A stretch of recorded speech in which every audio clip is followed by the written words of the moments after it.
A new UN report claims that 73% of women have been exposed to online violence. To combat this alleged epidemic of sexist mayhem on the web, it calls for draconian measures, including more government supervision and censorship of the internet. Well, before anyone acts on these UN recommendations, let's check a few facts. That's coming up next on The Factual Feminist. The UN report insists the internet is an unsafe place for women. Now, there is a lot of viciousness on the web, including threats of violence. But is it as pervasive as the UN report suggests? And are women actually at greater risk than men? Well, let's start with the report's showcase statistic that 73% of women have experienced or been exposed to online violence. Where is the research to back it up? The claim is footnoted, but the footnote takes you to another UN publication that says nothing about online violence. Well, after a few calls and an email, the lead author of the UN report, Needy Tandon, had her office send me the source. And it turned out to be the website of a small volunteer group called Halt Abuse that helps people cope with online threats and stalking. The group reported that of the 349 people who had sought their help in 2010, 73% were women, 27% men. The women's percentage is lower in more recent years. For some reason, she picked 2010. Well, that, believe it or not, is the UN source for the disturbing 73% claim that women on the internet are victims of abuse.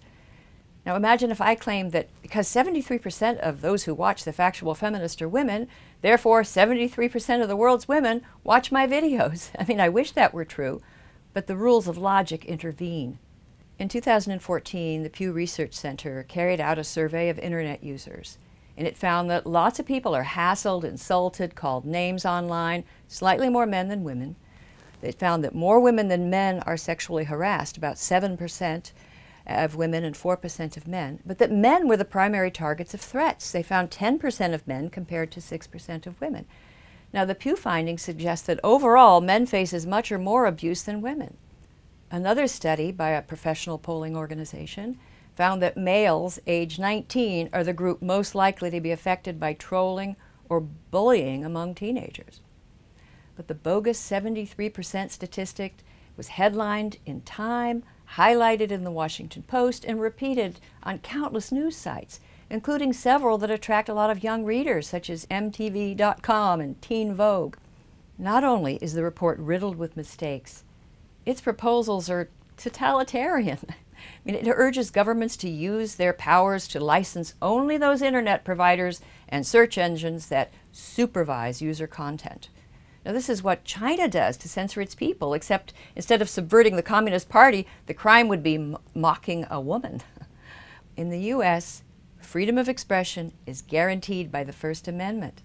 The Supreme Court routinely blocks government officials from censoring even highly offensive speech.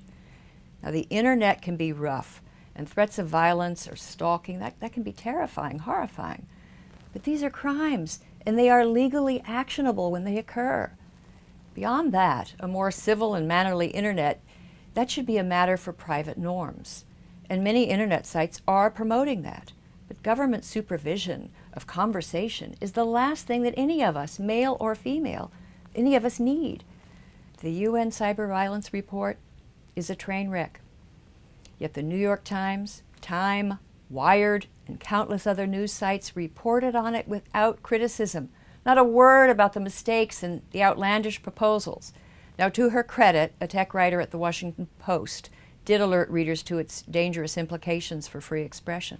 But it was left to bloggers like Jamie Bravo and a columnist at British Breitbart, Milo Yiannopoulos. It was left to them to check the facts. Jamie Bravo went through every one of the 120 footnotes, and he found mistakes in 77 of them. In some cases, the links were broken, or the source had nothing to do with the claim. Some of the footnotes were left blank. In one instance, the citation led to a file in the author's hard drive. And Yiannopoulos exposed the appalling authoritarianism of the report's proposals. But he asked a good question. Yiannopoulos asked, why is it left to me, a sarcastic gay satirist and a shitposter, to fact-check the UN? His words, not mine. Now, after Bravo and Yiannopoulos brought these egregious faults to light, journalists at New York Magazine, Mother Jones, and other places began to report on the real story. Is it out of the question for journalists at the New York Times or Time to review a report before writing about it and raise questions about obvious anomalies? Well, if it's a politically correct advocacy research on women's victimization, the answer is an emphatic yes. Well, let me know in the comments section, what do you think of this UN report? Do you favor more government policing and regulation of Twitter or YouTube? And if you found this video useful, please show your support by subscribing to the series. Likes on Facebook are much appreciated, and please follow me on Twitter. And a final word to the UN cyber violence researchers: before checking your privilege, check your facts. Thank you for watching The Factual Feminist.